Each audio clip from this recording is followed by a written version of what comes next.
श्रीराम जय जय राम. नामाचे सूक्ष्म स्वरूप.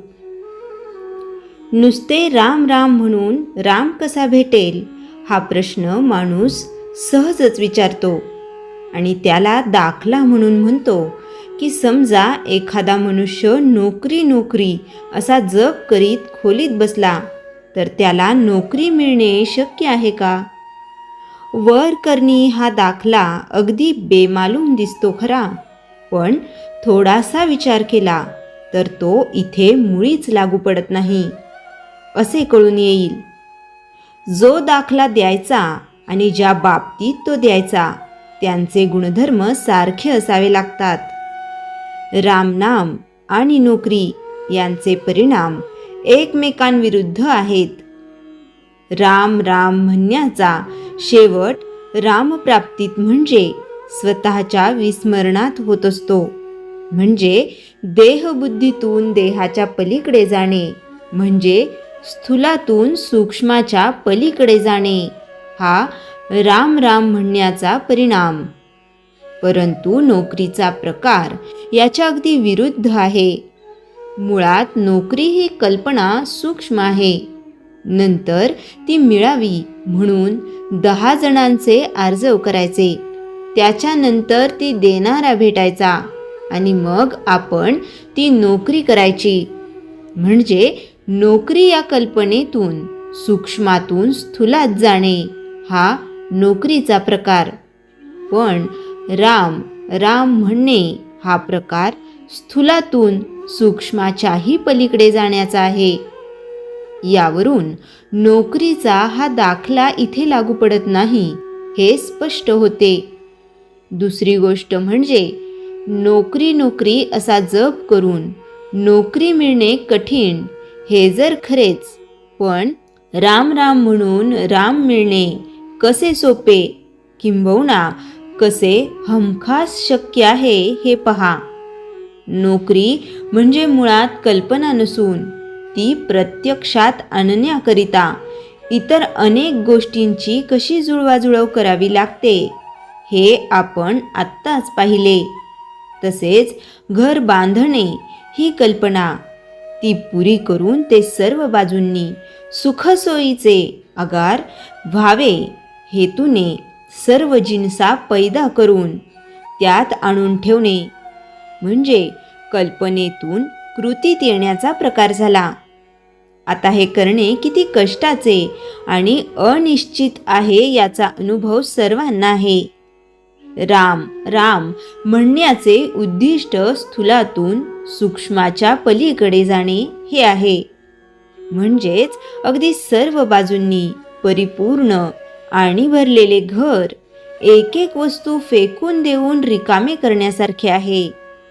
ही गोष्ट करण्याची इच्छा असल्यास कोणालाही सहज होण्यासारखे आहे. तेव्हा नोकरी म्हणून नोकरी मिळणे जितके कठीण तितकेच राम राम म्हणून राम मिळणे निश्चित आहे. सबब राम राम म्हणून राम कसा भेटेल अशी शंका न घेता राम राम जपावे. मनाच्या सर्व दुःखाला कारण देहबुद्धी आहे. ती जायला उपाय एकच, प्रेमाने भगवंताचे नामस्मरण करावे. त्याच्या योगाने सर्व मल जाईल.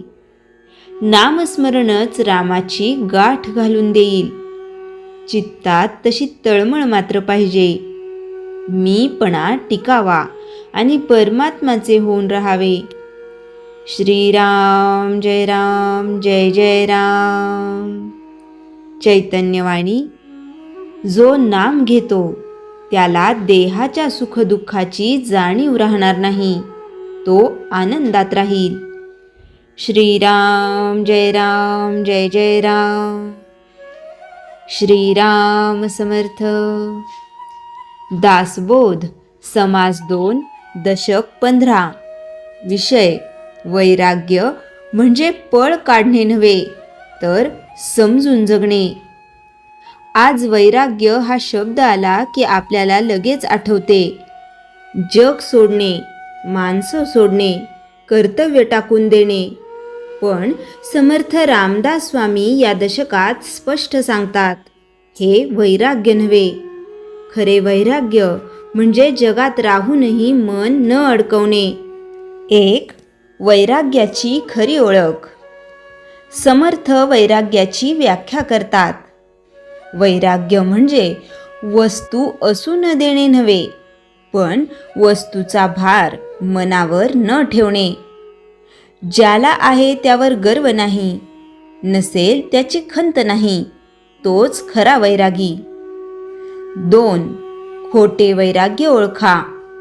समर्थ खोट्या वैराग्यावर कठोर टीका करतात. राग आला की जग नकोसे वाटते, अपयश आले की संन्यासाची भाषा, जबाबदारी टाळण्यासाठी अध्यात्म, हे वैराग्य नसून पळपुटेपणा आहे. 3, संसार आणि वैराग्य यांचा समतोल. समर्थ सांगतात, संसार वाईट नाही, पण आसक्ती वाईट आहे. घरात राहा, कर्तव्य करा, प्रेम ठेवा, पण हे समजून करा, हे कायमचे नाही. 4, वैराग्य आणि विवेक. वैराग्य भावनेतून येत नाही, ते विवेकातून येते. विवेक सांगतो, शरीर नश्वर आहे, नाती बदलणारी आहेत, परिस्थिती क्षणभंगूर आहे. हे उमगले की मन आपोआप सैल होते. 5, वैराग्य म्हणजे कर्तव्याचा त्याग नव्हे. समर्थ ठामपणे सांगतात, ज्याने कर्तव्य सोडले तो वैरागी नसतो. खरा वैरागी काम करतो, पण आसक्ती ठेवत नाही. यश अपयशात समत्व ठेवतो. 6, वैराग्यामुळे जीवन कसे बदलते. वैराग्य आल्यावर अपेक्षा कमी होतात, राग मावळतो, भीती कमी होते, कारण मन जाणते सर्व काही तात्पुरते आहे. 7, आजच्या काळात वैराग्य का गरजेचे. आज स्पर्धा वाढली आहे, आकांक्षा वाढल्या आहेत, असमाधान वाढले आहे. समर्थांचा आजचा संदेश, जग बदला नाही, दृष्टी बदला. उपसंहार. दासबोध समाज 2 दशक 15 आपल्याला शिकवतो, वैराग्य म्हणजे पळ काढणे नव्हे, वैराग्य म्हणजे विवेकाने जगणे, संसारात राहूनही मुक्त राहणे. समर्थांचा अंतिम संदेश, ज्याचे मन सुटले तोच खरा मुक्त. श्रीराम समर्थ. श्रीराम जय राम जय जय राम. जयाच्या जनी जन्मनामार्थ झाला, जयाने सदा वासनामात केला. जयाच्या मुखी सर्वदा नाम कीर्ती, नमस्कार तया ब्रह्मचैतन्य मूर्ती. श्रीराम जय राम जय जय राम. जानकी जीवन स्मरण जय जय राम.